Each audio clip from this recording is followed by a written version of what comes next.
Nous vous proposons ce soir une pièce de théâtre d'un auteur contemporain, Marelle, de Michel Cornelis. Michel Cornelis, un auteur dynamique qui s'investit véritablement, car vous aurez également l'occasion de le voir ce soir sur scène. En effet, l'idée d'interpréter le rôle du père dans sa propre pièce l'a enthousiasmé d'emblée. Je remercie toutes les personnes qui se sont investies sans compter dans ce projet, et principalement les professeurs qui jouent eux aussi un petit rôle dans la pièce. Ainsi, Marianne Leclerc, professeure de piano, incarnera le huissier. Nathalie Warny, professeure de l'atelier théâtre, interprétera le rôle de la mère. Caroline Gosset, professeure de danse, interviendra en tant que facteur. Merci à tous nos élèves présents sur scène ce soir et qui travaillent sur ce projet depuis le mois de septembre. Et merci à vous, parents, pour la confiance que vous nous accordez.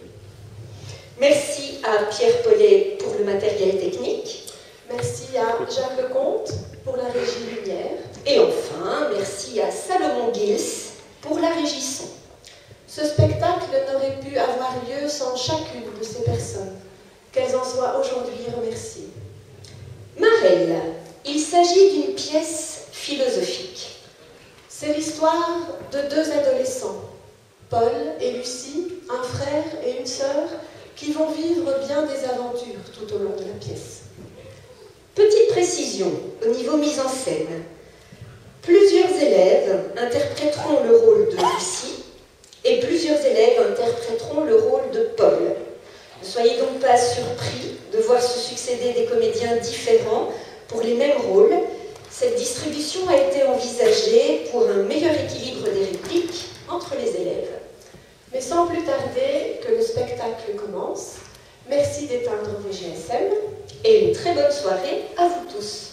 Merci.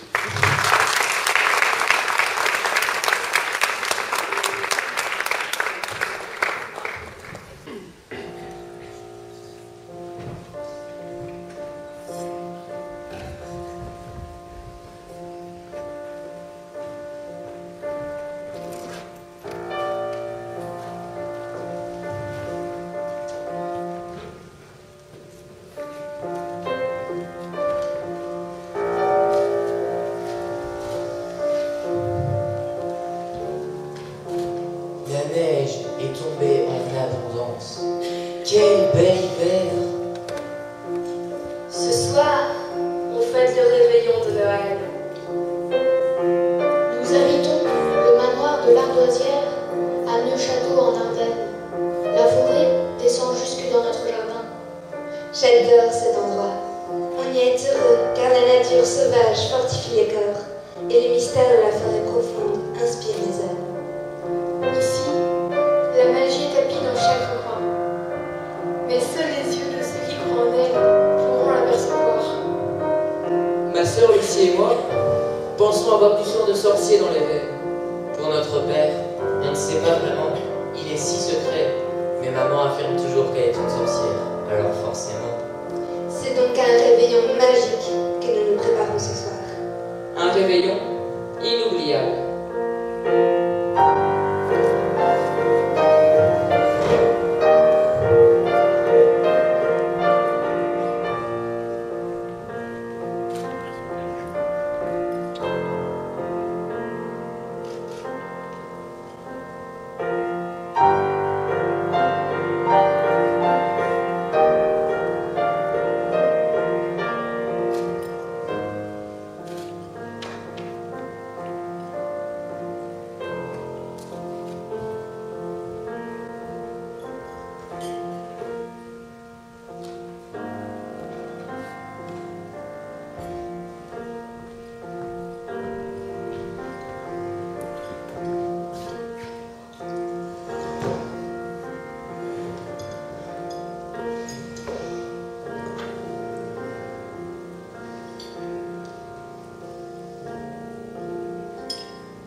Ils étaient trop beaux tes poèmes.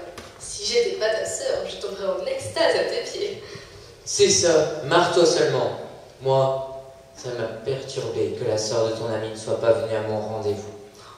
T'as bien fait de me les offrir à moi. Elle ne sait pas ce qu'elle rate, cette idiote. Et puis, quand même, 20 poèmes pour elle toute seule. Ah, c'est beau l'amour. Mais ne t'en fais pas, mon chéri. Une de perdue, 10 de retrouvée. C'est bateau, sa maman. Je ne l'ai pas perdue puisqu'elle ne s'est jamais intéressée à moi.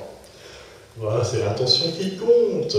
Moi, votre mère... Ah non, tu ne vas pas encore raconter cette histoire.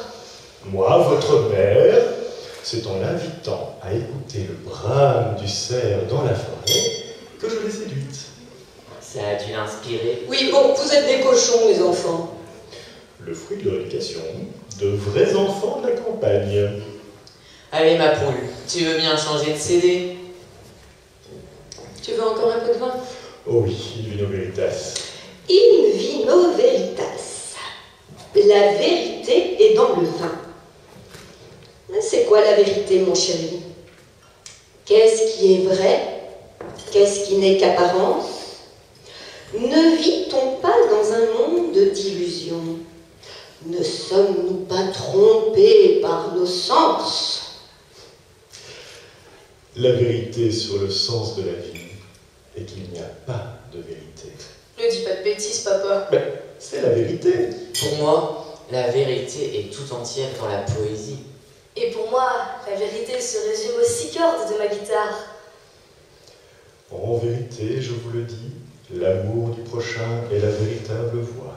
Ça y est, mon chéri, tu te prends pour Jésus? Ah, c'est Noël, non? Oui, mais le petit Jésus est né à minuit. On a encore un quart d'heure.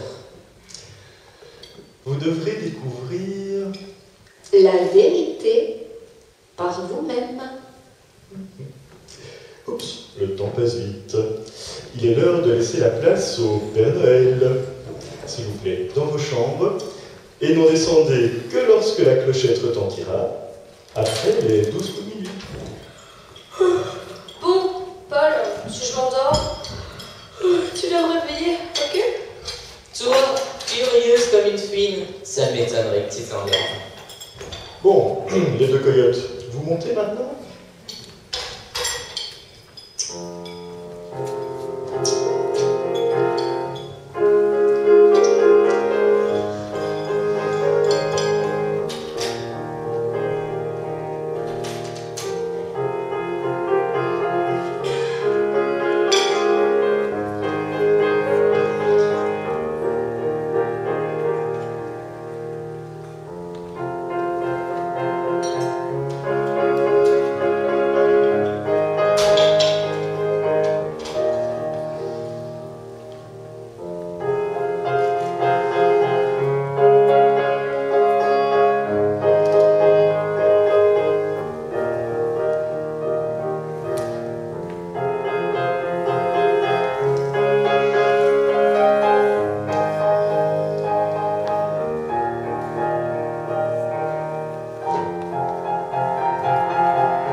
Papa?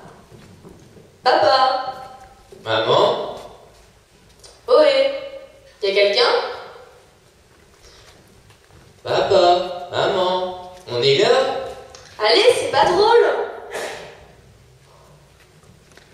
Je vais voir la cuisine. Ok, on va au jardin. Papa, maman. Ohé, y a quelqu'un? Ohé! C'est quoi cette blague? Ils vont revenir, n'est-ce pas, Paul? Je ne sais pas à quel jeu ils jouent. Regarde, ils ont tracé une marelle à la craie devant le sapin. Une quoi? Une marelle, regarde. Et au ciel, ils ont posé l'étoile de Bethléem du sapin. Et un seul cadeau. Une marée. Mais c'est un jeu de petite fille, ça. Pas seulement, Paul, pas seulement. Je ne sais même pas comment ça se joue. Regarde. Tu te places sur la case terre. Tu jettes une pierre sur la case 1, puis tu avances jusqu'à la case 8 en évitant la case où tu as jeté ta pierre. Trop facile. Arrivé sur le 7 et 8, tu fais demi-tour en sautant et tu fais le chemin inverse. Arrivé sur la case 2, tu te baisses et tu ramasses ta pierre laissée sur le 1, puis tu sautes sur la case terre et tu as réussi. C'est un jeu enfantin.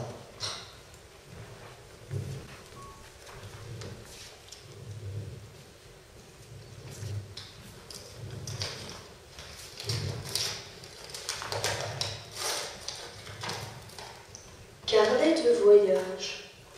Regarde, c'est l'écriture de papa. Écoute.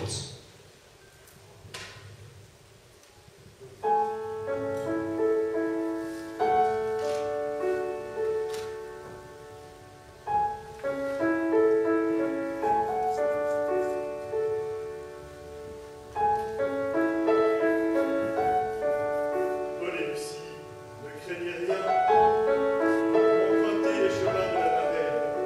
Et par-dessus tout, restez unis comme les doigts d'une main.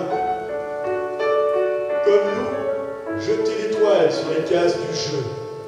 À chaque étape, cette étoile vous guidera à trouver les mots qui libéreront un à un les seaux de bronze qui scellent votre carnet de voyage. Et lorsque le 7e seau sera brisé, vous connaîtrez la vérité. Regarde, c'est signé. Papa et maman qui vous aiment.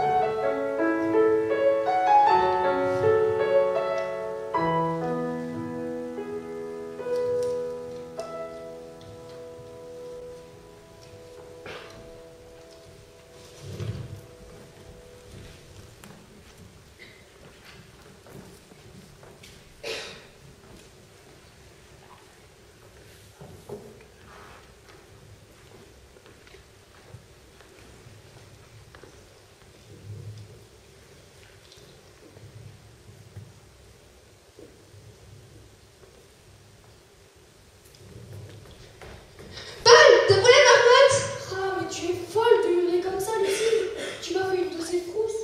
Complètement cinglée, cette fille. Il est à peine 7 heures du matin. L'avenir appartient à ceux qui s'élèvent tôt. Viens voir dehors, c'est magique. Il a bien joué cette nuit. Le ciel est clair et on voit une foule d'étoiles. Là-bas, le chariot de la grande ours. Et là, le W de Cassiopée. Waouh, c'est beau, en effet.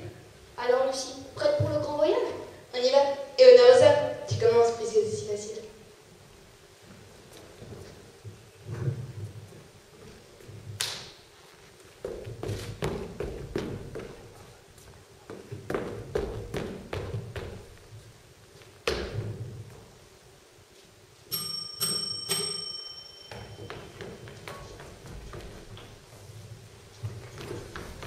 Bien le bonjour, madame. Bien le bonjour, monseigneur. Nous sommes confus de vous déranger de si bon matin, mais nous sommes perdus dans la forêt et avons vu de la lumière. Permettez-moi de me présenter.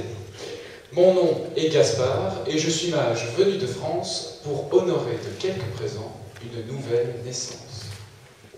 Monseigneur, madame, je suis Melchior d'Asie, magicien et devin, pour vous servir. Salam alaikum, je suis Balthazar, le mort, astrologue d'Afrique. Vous entrez, vous prendrez bien une tasse de thé?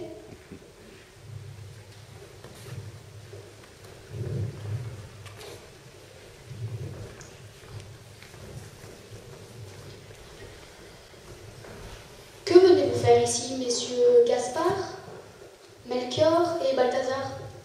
Nous suivons l'étoile du berger, car une grande naissance est annoncée. Nous l'avons lue dans le ciel. Nous marchons depuis longtemps, mais la traversée de la profonde forêt de la déesse Arduna est périlleuse, et nous voilà perdus. Sans doute quelque sorcière immonde nous aura-t-elle jeté un sort. Et toi, qui es-tu, noble seigneur? Je m'appelle Paul, et voici ma sœur Lucie. Je ne t'ai pas demandé ton nom, je t'ai demandé qui tu es.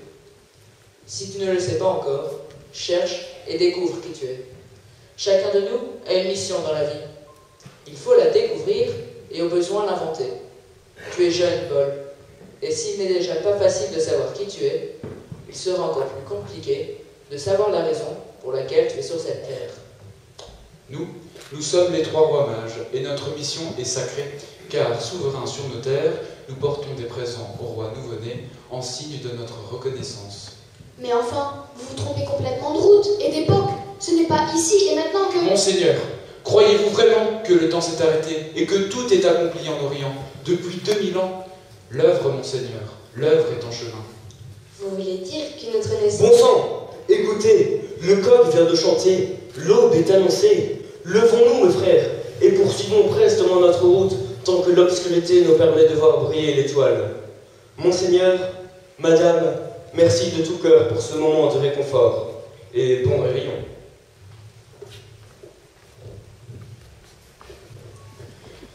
C'est hallucinant. Mais oui, évidemment, je dois rêver. Allez, pince-moi, Lucie, ce n'est qu'un rêve. Tais-toi, Trépidio, et viens voir ce que Balthazar m'a donné. Je vais me réveiller. Un coffret en bois. Il semble très vieux. Ou bien, j'ai peut-être mal digéré la dinde hier soir. Il me faudrait une aspirine. Viens m'aider avec cette boîte. D'aspirine? Là, regarde, il y a une petite clé. J'ouvre.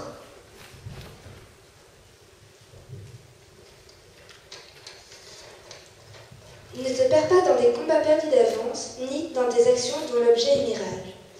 Sois toi-même et travaille à construire ta propre identité, avec en référence ta seule conscience. Combat et agis en conséquence. Prudence.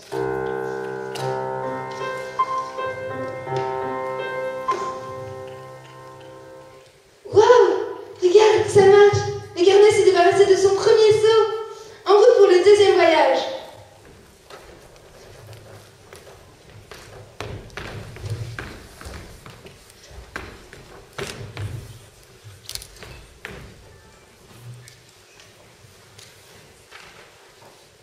Non, ça n'a pas marché cette fois. Je n'y comprends plus rien. Faut pas se décourager, on a peut-être raté quelque chose. Avant Non. que tout ça ne soit que du bidon. Non, regarde! Il y a un mot gravé sur l'étoile. Aikido. Aikido.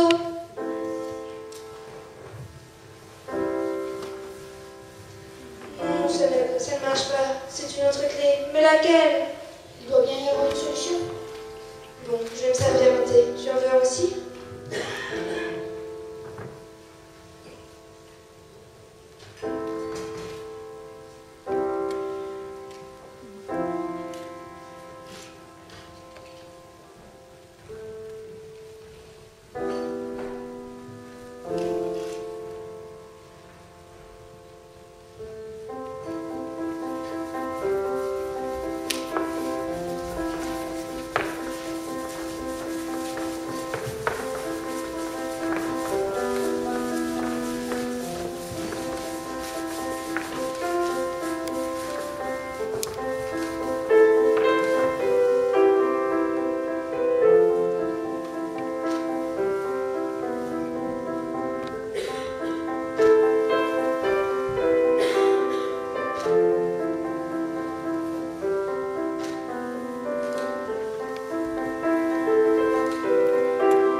passe sans que la solution apparaisse.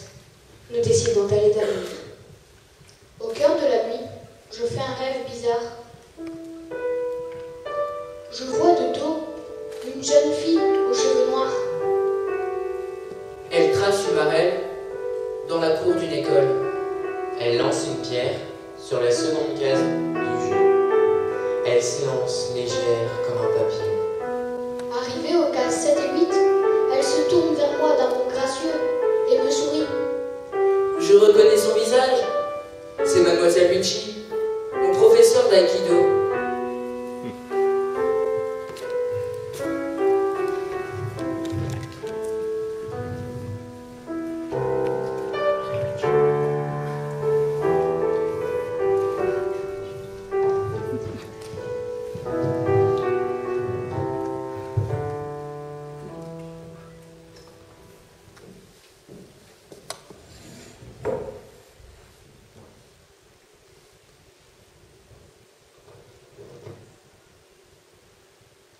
Lucie, mon sac, vite, tu l'as pas vu? Bonjour, Paul. Qu'est-ce qui se passe? Tu as le diable aux trousses? Lucie, je sais ce que Aikido signifie. Bravo, tu fais des progrès. Il faut aller parler à Mademoiselle Vinci, mon professeur d'aïkido. C'est une piste intéressante. N'oublie pas ton kimono.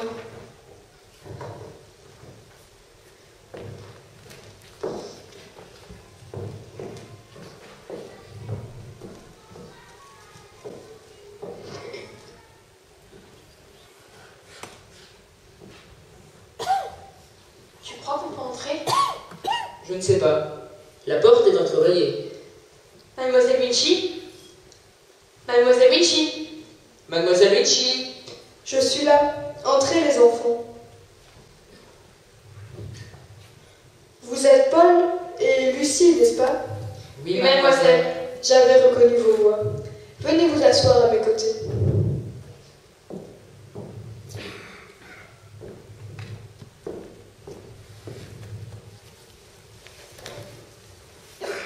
Regardez, notre cadeau de Noël. Un seul cadeau au pied du sapin. C'est un carnet de voyage. Fermé de 7 sceaux, une étoile à 5 branches gravée sur la couverture.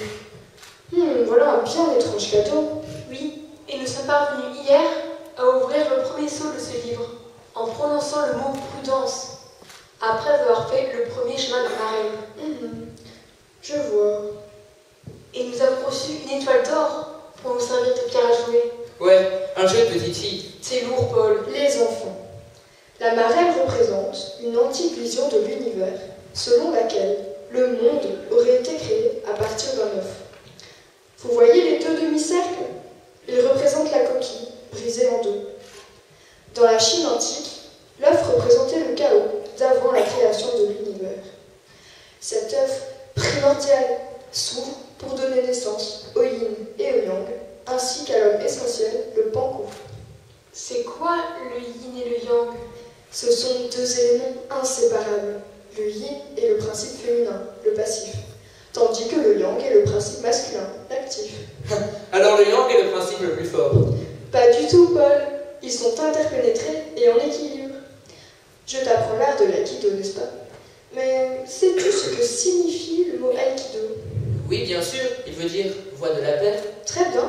Le symbole du yin et du yang représente ton propre corps, avec ses principes opposés et en équilibre. Mon propre corps? Mais il n'y a rien de féminin. Vraiment? En toi, il y a l'eau et le feu, le féminin et le masculin, la matière et l'esprit, le bon et le mauvais. Le tout est de pratiquer l'aïkido, la voie de la paix, pour que tout ton être soit en équilibre. J'ai quand même du mal à accepter qu'il y ait du féminin en moi. Je n'ai pas dit que c'était un chemin facile, d'ailleurs. Tu as bien du mal à garder ton équilibre à cloche-pied entre le ciel et la terre sur le chemin de la marelle, non? Excusez-moi, mademoiselle, mais on voudrait ouvrir le deuxième sceau de notre carnet. Vous pouvez nous aider? Oui, Lucie, je vais vous aider. Mais avant, dis-moi ce que représente l'étoile d'or que vous lancez sur les cases de la marelle. Une pierre? Oui, une pierre. Une pierre qui symbolise votre âme. Tempérance. Le carnet! Merci beaucoup, mademoiselle Vinci. Je vous en prie, les enfants, continuez votre jeu et bon réveillon.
Voilà déjà 4 jours que nous avons fait notre 3e voyage sur la marelle et rien ne se passe. Je commence à douter. Ouais, l'étoile nous annonce un message, mais toujours pas l'ombre d'un messager.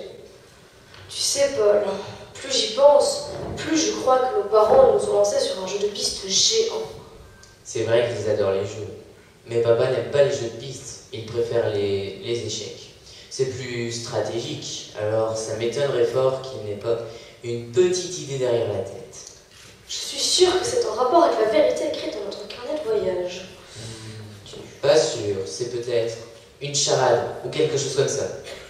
Non, j'ai un jour entendu maman évoquer l'origine mystérieuse de sa naissance. Notre famille est probablement marquée par le sang. Arrête ton char, Lucie, on n'est pas des sorciers. Papa est parfois mystique. Et maman se lève à la pleine lune pour danser avec les chats noirs. Fous-toi de moi. Excuse-moi, je suis fatiguée. Pas de soucis, je t'aime bien, tu sais. Tu veux que je t'avoue quelque chose? Quand j'étais plus petite, j'étais super jalouse de toi. Parce que tu étais un garçon, et le premier en plus. J'avais peur que papa s'intéresse plus à toi qu'à moi. J'étais conne, non? Puisqu'on en est aux confidences, c'est vrai qu'il s'intéressait plus à moi que toi. Idiot! Moi aussi, j'ai de la chance de t'avoir. Tu es la fille la plus intrépide que je connaisse, et bien meilleure guitariste que moi. Et ça me rend vachement jaloux. Ta guitare à toi, c'est ta plume. Tes poèmes font gagner toutes les filles de la terre. Avec une, j'aurai assez. Oui, une à la fois. Et toi, tu joueras des sérénades torrides, et les chevaliers se jetteront à tes pieds. C'est pas plutôt les chevaliers qui jouent des sérénades? Ouais bon, tu m'énerves. Un jour, je rencontrerai le prince charmant. Ah, le retour des rois mages, de ton prince charmant Balthazar. Bonjour mademoiselle Lucie. Bonjour. Journée, n'est-ce pas? Voici du courrier pour vous. Merci. Et bon réveillon. Merci, à vous aussi. Vite, ouvre cette lettre. C'est ce que je fais, tu es agaçant à la fin. Rendez-vous ce 31 décembre à minuit dans les caves de la maison bourgeois. Cette lettre a été postée il y a 4 jours à Le Château. Décidément, la poste n'est plus ce qu'elle était. Il n'y a pas de signature. Tu crois qu'il est prudent d'aller à ce rendez-vous? Rappelle-toi la première recommandation du message de papa et maman. Ne craignez rien. Ouais, tu as raison. Alors en avant, préparons-nous pour cette visite au cave de la maison bourgeois.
Dans ce soupirail.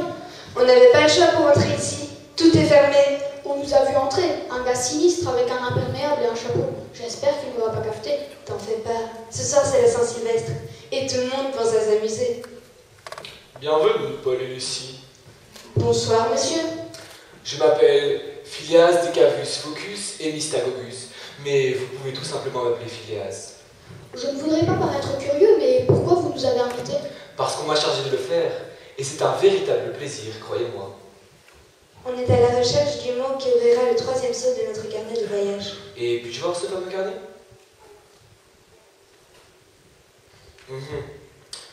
Très intéressant. Oui, vous avez vraiment de la chance d'avoir reçu un si passionnant présent. Nous jouons à la marelle pour ouvrir des sauts. Vraiment, à la marelle, comme c'est original. Regardez. Voici en haut le ciel, puis les 8 cases qui mènent tout droit à la terre. Savez-vous ce que cela représente? L'œuf du monde? Oui, l'œuf du monde. Mais encore, l'œuf philosophique des alchimistes, une confrérie dont je suis adepte.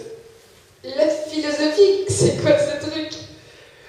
Cet œuf est pour nous la matière originelle, la matérielle primaille, sur laquelle nous œuvrons en 6 étapes, pour finalement la transformer en pierre philosophale. Une pierre si parfaite que son simple contact transforme les métaux vils en or et donne l'immortalité. Waouh, vous êtes super riche alors. Ma petite Lucie, sache que la vraie richesse est intérieure. Je n'ai que faire de leur physique. Suivez-moi.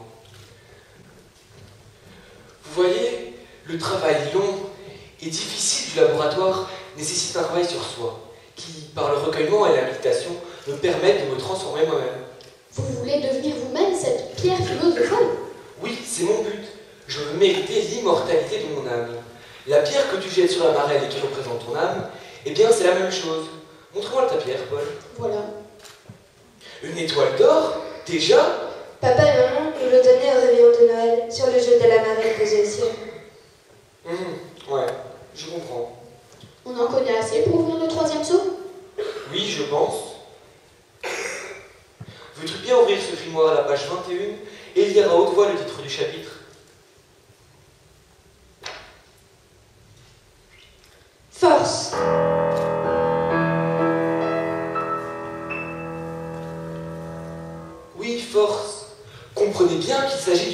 subtile force intérieure et non d'une force bestiale.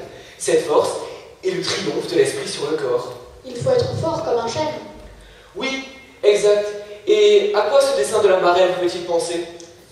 Un champignon à un arbre? Oui, bravo. Le tracé du jeu montre un arbre.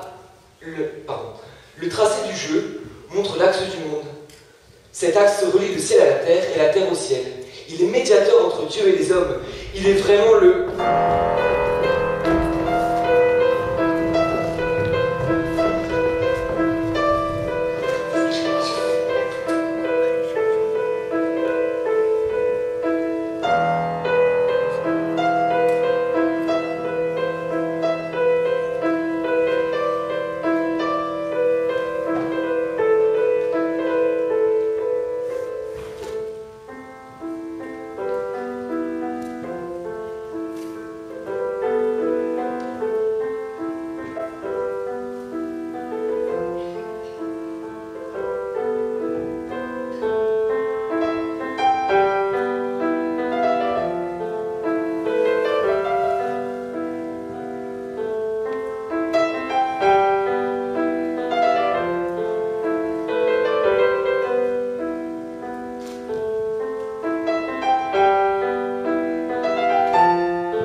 Nous sommes dans un cachot sordide. J'ai peur. Papa et maman nous ont trahis. Leur jeu de piste n'est plus drôle du tout. Je veux sortir d'ici. J'étouffe. Phileas dit que nous n'avons rien fait de mal. Paul tente lui aussi de me donner confiance. La nuit dernière, en secret, nous avons tracé une marelle sur le sol et effectué le 4e voyage. Moi, Paul et aussi Phileas. L'étoile nous a donné un nouvel indice. Une balance. Nous voilà dans le beau vin. Mais écoutez, je crois qu'on vient nous chercher.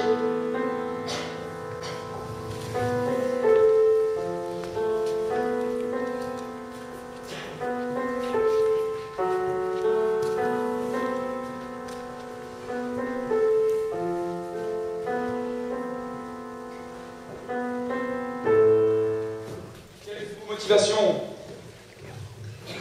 Désirez-vous renverser notre société traditionnelle et instaurer une société nouvelle? Avez-vous conclu un pacte de sang avec le diable? Où et quand l'avez-vous rencontré? Êtes-vous marqué de son signe? Vos parents ont disparu. Les avez-vous tués? Où se trouvent les corps? Ont-ils servi à composer vos filtres et vos potions? On dit que votre motivation est de trouver de l'or.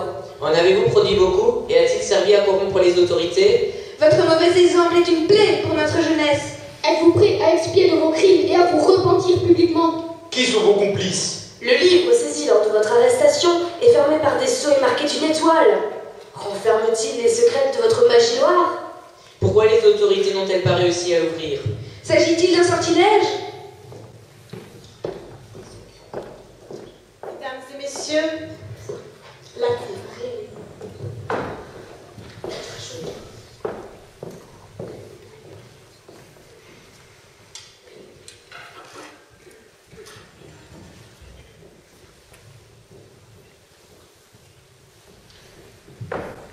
Mesdames et messieurs, nous avons aujourd'hui à juger une grave affaire. Les 3 inculpés que vous avez devant vous sont accusés d'hérésie et de sorcellerie. La parole est donnée au grand inquisiteur. Merci, monsieur le juge. Oui, mesdames et messieurs, j'accuse ces 3 personnages maléfiques d'hérésie et de sorcellerie. Les 2 plus jeunes d'entre eux ont été aperçus par un témoin s'introduisant à minuit par réfraction dans les caves de la maison bourgeoise. Ce témoin, le voilà. Il a eu la bienséance de dénoncer ces faits délictueux, car dans quel but se sont-ils sournoisement introduits dans cette maison? Celui de rejoindre un homme dont le seul objectif dans la vie est de trouver de l'or pour son enrichissement personnel. Oui, mesdames et messieurs, vous avez bien entendu, il travaille pour lui-même et non pour le bien de la communauté. Silence dans la salle. Continuez, grand inquisiteur. Un homme qui s'affirme ouvertement alchimiste, célébrant Lucifer. Ces jeunes gens sont ses complices. Ils doivent être châtiés, car je les accuse non seulement d'hérésie, mais aussi de sorcellerie. Oui, mesdames et messieurs, vous avez bien entendu, il existe encore des sorciers de nos jours. La preuve en a été donnée par la boulangère, qui n'a pas hésité un instant à témoigner devant moi que la mère de ses enfants avouait être une sorcière. Quant au père, ce mystérieux personnage, sa discrétion maladive ne peut démontrer que sa complicité. En effet, mesdames et messieurs, voyez-vous aujourd'hui ces parents maudits, ici présents pour défendre leur progéniture sulfureuse? Non, bien entendu. Ils se terrent dans quelques tanières immondes. Leur absence est la preuve formelle de la culpabilité éclatante de ces 2 rejetons. Regardez tous ce grimoire damné. Des seaux de bronze impossibles à ouvrir et une étoile à 5 branches gravée sur la couverture. Je demande donc, monsieur le juge, qu'il soit condamné comme il se doit et que la sentence soit appliquée sans faiblir. Je demande à ce qu'il soit conduit sans plus tarder au bûcher que j'ai fait dresser sur la place publique. Vu le jeune âge de 2 d'entre eux, et par sentiment de charité, je demande à ce qu'ils soient étranglés avant que les flammes ne les ramènent en enfer. Silence. Merci pour votre plaidoirie, grand inquisiteur. La parole est donnée aux accusés, qu'ils parlent donc l'un après l'autre. Monsieur le juge, ces enfants ne sont nullement coupables. C'est moi qui les ai invités à me rejoindre dans les caves de la maison bourgeoise, sans qu'ils ne sachent la raison de leur venue. En ce qui me concerne, j'avoue être un alchimiste et admirateur de Lucifer. Mais Lucifer n'est pas le démon que l'on croit. Et moi-même, par mon travail, je ne cherche qu'à purifier mon âme pour assurer son immortalité. La parole est au second accusé. Monsieur, ma sœur Lucie et moi connaissons les traditions de notre société. Nos parents veillent à nous donner une éducation très complète. Aujourd'hui, ils nous ont laissés seuls pour parcourir un jeu de pistes dont nous ne connaissons pas encore l'issue. Mais je peux vous assurer que rien dans ce jeu ne justifie notre mise à mort. Nous voulons seulement nous forger notre propre opinion. Est-ce là un crime? La parole est donnée à la 3e accusée. Monsieur le juge, mon frère a raison, et je remercie Phileas pour notre défense. Je voulais seulement ajouter que notre carnet de voyage n'est pas un grimoire. C'est seulement un livre magique qui contient la vérité. Continuez, mademoiselle. En fait, personne ne sait encore ce que contient ce livre. C'est papa et maman qui nous l'ont offert pour Noël. Et c'est grâce à un jeu de marelle que nous parvenons progressivement à l'ouvrir. Nous avons pu ouvrir le premier seau avec l'aide des 3 rois mages. Et ensuite, nous avons... Silence, je fais évacuer la salle. Concluez, mademoiselle. Voilà, monsieur le juge. Oui, j'avoue. Je suis une sorcière. Une sorcière comme maman. Mais pas une sorcière au sens où vous l'entendez. Pas de mauvais sorts et pas de potions magiques. Je suis seulement une femme qui aime la nature. Parce que je veux percer ses secrets et que je me sens en faire partie. Car notre terre mère donne la vie. Et lorsque je contemple le ciel parsemé d'étoiles, j'ai une vision d'éternité et je frissonne de bonheur devant l'infini. Est-ce là une raison pour me brûler? Mesdames et messieurs, la séance est levée. Je prononcerai mon verdict dans quelques minutes.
Asseyez-vous, je vous prie. J'ai écouté avec attention les arguments du grand inquisiteur et des accusés. Je demande que ma sentence soit appliquée immédiatement, sans faiblir et avec la plus grande fermeté. Je comprends les arguments du grand inquisiteur qui, en défenseur du bien commun, veille à ce qu'aucune aspérité ne vienne ternir le verdict de notre société. Cependant, pour bien juger un homme, il faut sonder son cœur et scruter ses intentions. Dans les paroles des accusés, je n'ai pu déceler la moindre intention de nuire à notre société et j'ai été touché par l'insincérité de leurs paroles. Je suis juge de droit naturel. Tout au plus, peut-on leur reprocher de ne pas se conformer à la morale en vigueur aujourd'hui dans notre région? Je suis juge de droit naturel. Dès lors, compte tenu des accusations précises et argumentées du grand inquisiteur et connaissant l'âme des trois accusés, en toute équité, voici mon verdict. Les trois accusés que vous avez devant vous sont deux hommes et une femme libres. Justice. Merci, monsieur le juge, pour ce verdict. Je tenterai de me rendre digne. Ne me remerciez pas, Paul. Continuez votre jeu et bon réveillon.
Phileas nous a dit adieu. Nous l'avons quitté avec peine. Nous pensons aujourd'hui que notre quête est juste, et cela nous donne une folle énergie pour atteindre son but. Découvrir la vérité écrite dans le carnet de voyage. J'ai hâte de continuer le jeu et d'effectuer notre 5e voyage. De retour au manoir, nous apercevons une silhouette sombre, étendue dans la neige devant notre porte. Elle semble être humaine. On dirait une bête. La face de cette créature est enfoncée dans la neige. Ses cheveux, longs, gris et poisseux, sont éparpillés tout autour. Son corps est enveloppé dans une cape brune, sale et déchirée. Avec précaution, Paul retourne le corps tiède et mouillé, un visage blafard, aux yeux clos, s'offre à nos regards. Mon Dieu, Lucie, c'est une vieille femme. Elle est morte? Non, je ne crois pas. Elle vit. Son cœur bat faiblement, mais il bat. Pouah, qu'elle sent mauvais. On ne devrait pas appeler la police. On ne peut pas laisser traîner là toute seule comme ça, dans la neige. Sinon, elle va mourir. Regarde, Lucie. Elle a ouvert les yeux. Aide-moi à la porter à l'intérieur.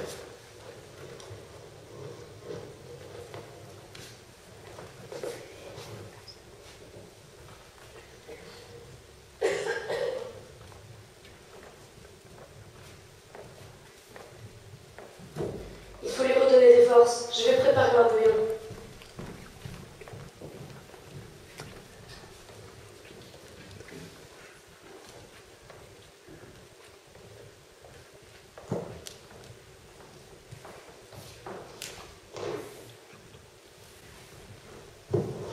Qui êtes-vous, madame? Que vous est-il arrivé? Jouer. Elle veut qu'on joue à la marelle? Eh bien, qu'est-ce que tu attends?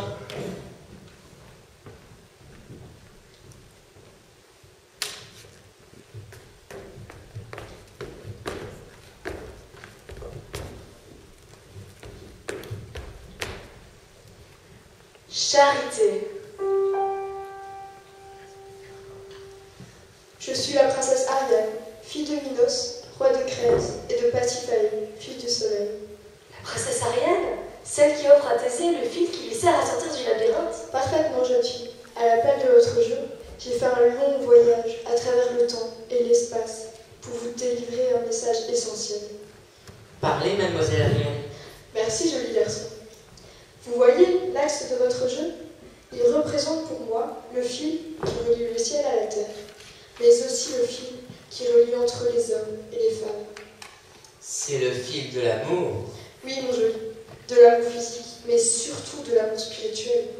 Car lorsque vous m'avez relevé sur le pont, rien de mon être n'indiquait de l'amour physique. Et pourtant, vous vous êtes porté à mon secours. Bah, vous aviez besoin de nous, et on était là. Oui, en toute simplicité, parce que l'amour de l'autre brûle en vous. Et pour vous remercier, je vous offre cette rose. Tenez-la ensemble, de la main droite. Qu'elle symbolise pour vous le fil d'Ariane, lien de la fraternité, qui unit entre tous les êtres à travers le temps et l'espace. Il est temps pour moi de retourner à l'île de Naxos, car Dionysos m'attend. Respirez le parfum de cette rose qui vous inspirera pour la suite de votre quête. Et bon réveillon, jeunes gens!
C'était pas un rêve, Lucie. Réveille-toi. Où sommes-nous? On dirait une église. Bah oui, nous sommes assis comme deux idiots au beau milieu de la chapelle du Sort. Qu'est-ce qu'on fiche ici? Entrez. Oh, bon réveillon les enfants. Ah, relevez-vous, vous allez vous geler les fesses. Je suis Pierre, l'ermite du Sard. Enchanté. Bonjour, monsieur l'ermite. C'est un grand jour pour moi de vous accueillir dans cette chapelle, car je vis seul et passe le plus clair de mon temps à prier et à méditer dans la forêt. Cependant, ma vieille amie Ariane m'a demandé de prendre soin de lui, et je ne peux rien lui refuser. J'ai placé sur l'autel votre carnet de voyage, un bien intéressant ouvrage, me semble-t-il. Oui, c'est un cadeau de nos parents. C'est ce qu'on raconte en effet. Bon, je n'irai pas par 4 chemins. Achève de tracer sur le sol une marelle. Le ciel à l'est, la terre à l'ouest. Oui, d'accord, mais il est où l'Est? Petit ignare, l'est se trouve du côté de l'autel, évidemment. Cette chapelle est parfaitement orientée. Décidément, je me demande si Ariel n'a pas présumé de vos forces. On devrait peut-être abandonner. Oh, pardon les enfants, je m'emporte. Vous apprenez vite et bien, je le sais. Il ne faut jamais abandonner une quête que vous jugez essentielle. Alors Paul, tu le fais ce 6e voyage?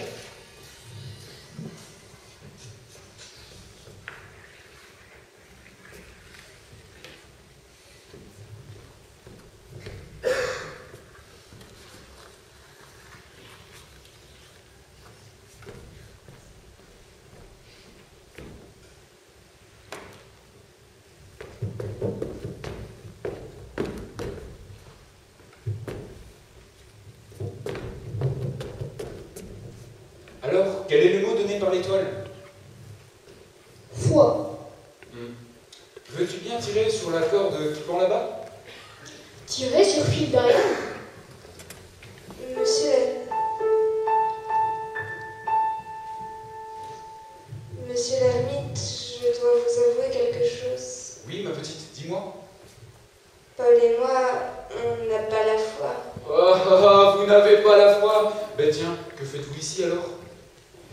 Écoutez-moi attentivement. Certains ont une foi confiante. Ils mettent en Dieu tous leurs espoirs. Je les respecte sincèrement. Comme tout homme, ils ont besoin de comprendre et de donner un sens à leur vie. Vous croyez en Dieu, vous? Dans la solitude et l'isolement, j'ai longuement médité sur ma condition d'homme et ma place dans l'univers. Et je dois dire qu'aujourd'hui, je crois en Dieu. Il représente ce que mon entendement ne peut expliquer. L'infini de l'espace? Oui, peut-être, et j'ai la conviction comme moi, comme en vous, brille une parcelle divine de cet infini qui illumine notre âme. Regardez ces vitraux comme ils laissent passer la lumière du soleil et ces belles couleurs qu'ils projettent au sol. Cette lumière peut symboliser l'âme universelle, l'âme qui nous traverse comme ces vitraux, l'âme qui nous relie. Alors, si telle est votre définition de croyance, moi aussi, j'ai la foi. Et moi aussi. Ah, vous voyez bien que vous n'êtes pas des incroyants. Puisqu'il en est ainsi, je vous mènerai ce soir au plus profond de la forêt, à minuit. Je dois vous faire rencontrer un de mes amis. Il cueille la lumière. En attendant, venez chez moi déguster pâté et gibier, rions et chantons en chœur jusqu'au milieu de la nuit. Ah, ah, ah.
7e voyage.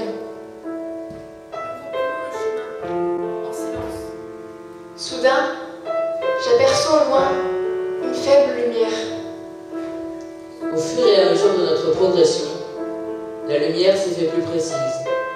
Nous arrivons dans une vaste clairière, au centre de laquelle un homme était assis. Un chandelier à ses branches orne la table à ses côtés. Devant lui, un chevalier de peintre est posé.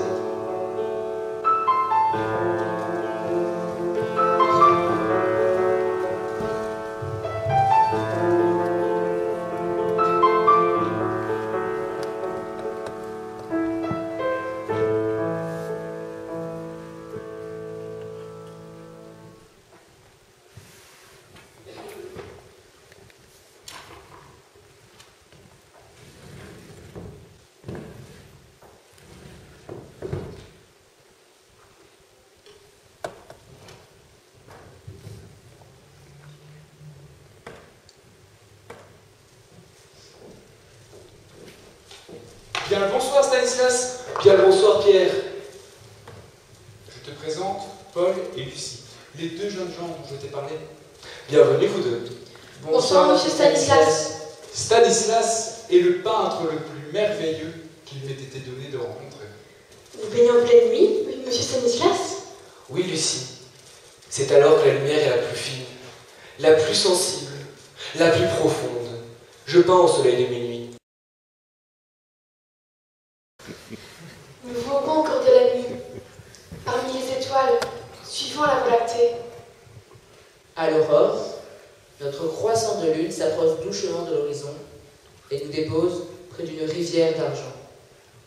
Il s'éclipse au son magique d'une dernière note, un do. Paul et moi marchons vers un château à 4 tours, dressé au milieu d'un parc enchanteur.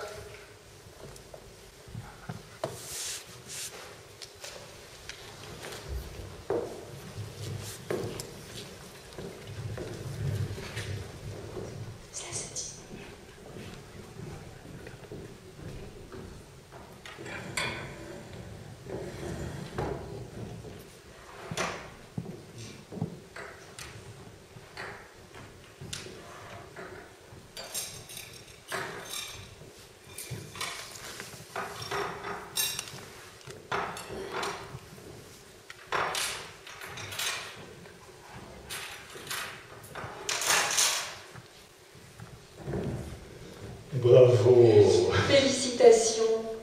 Allez, venez vous asseoir avec nous. Pourquoi vous nous avez fait subir tout ça? Parce que nous ne serons pas toujours là pour veiller sur vous.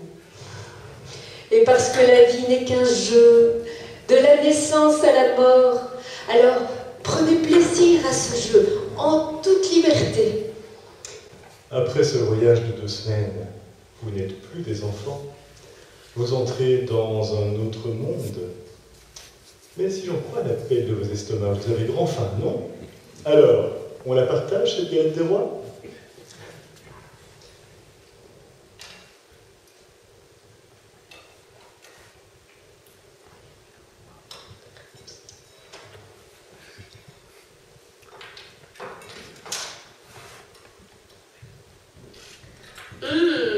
C'est moi qui ai la fève.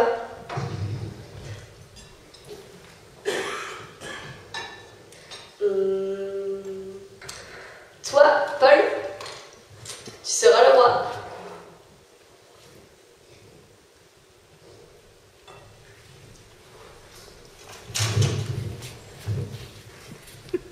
Roi Paul, veuillez les accepter comme présent l'encens. Reine Lucie, veuillez accepter cet ordre que je vous apporte en humilité. Et la myrrhe que nous vous apportons. Merci, noble roi. Nous les acceptons, mais à une seule condition. Acceptez, ma reine, et nous obéirons. Que vous cessiez vos courbettes et preniez place à notre table.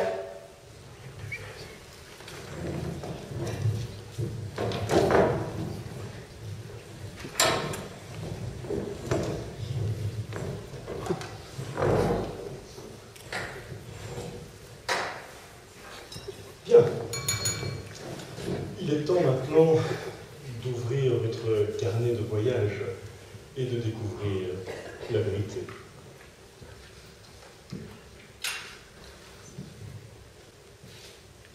Bon sang, ce livre est blanc. Quoi? Oui, Paul, il est blanc, blanc comme neige, blanc comme la voie lactée. Il est vide. Tous ces voyages et ces efforts pour découvrir un livre blanc, c'est ça la vérité? Paul, vous donnerez un sens à vos vies. Et ce sens sera votre vérité. Si ce carnet est blanc, c'est parce qu'il vous appartient de l'écrire. Que signifient tous ces mots prononcés pour ouvrir les sceaux du livre? Les 4 vertus cardinales et les 3 vertus théologales de la chrétienté, transmises selon le principe du libre arbitre. Amen. Non, je rigole. Mais tu es fou d'avoir monté un coup pareil pour les transmettre. Un coup de maître. Oui, je suis fou. Le fou de ma reine, car ta mère aussi est dans le coup. Pourquoi une note de musique résonnait-elle à chaque fois qu'un seau se brisait? Parce qu'en parcourant les chemins de la Marelle, vous avez parcouru les 8 notes de la gamme. Apprenez à en jouer pour rechercher l'harmonie en vous et avec les autres. C'est le secret du bonheur. Oh, je souhaite, Lucie, que ta vie soit aussi belle que les mélodies que tu composes sur ta guitare. Gardez vos esprits en éveil, suivez vos intuitions et vos rêves. Et surtout, soyez et rendez heureux.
Votre écoute attentive.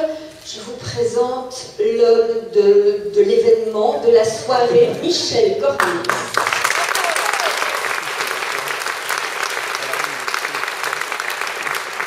L'auteur de cette très belle pièce, Michel, que j'ai rencontré par hasard, et le hasard, c'est bien connu, fait toujours très très bien les choses. Et je remercie mes collègues qui se sont faufilés avec joie et avec quelques petites choses inattendues. Hein. Mon facteur et mon huissier, vous ne les verrez plus jamais comme ça. Merci à elle, merci à tous les élèves.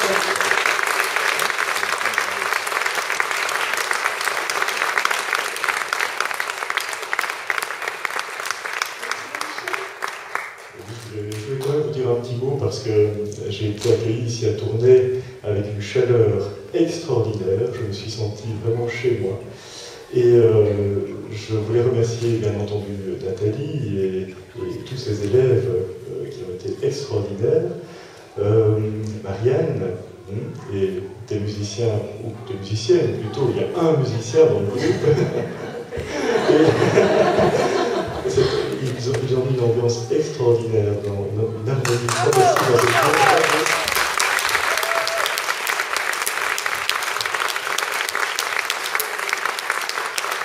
Merci également à Caroline et à ces petites danseuses qui nous ont apporté énormément de fraîcheur dans cette pièce.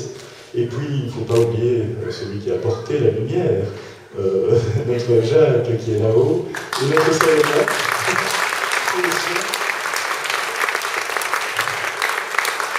Aussi, bien sûr, pour remercier le directeur du conservatoire. conservatoire d'avoir permis ces deux extraordinaires soirées que nous avons vécues tous ensemble ici.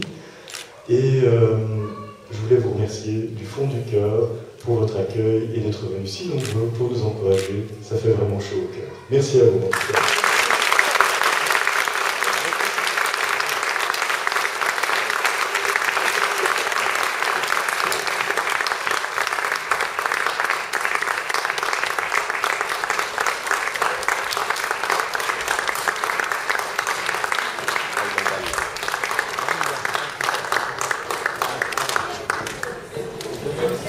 C'est vrai?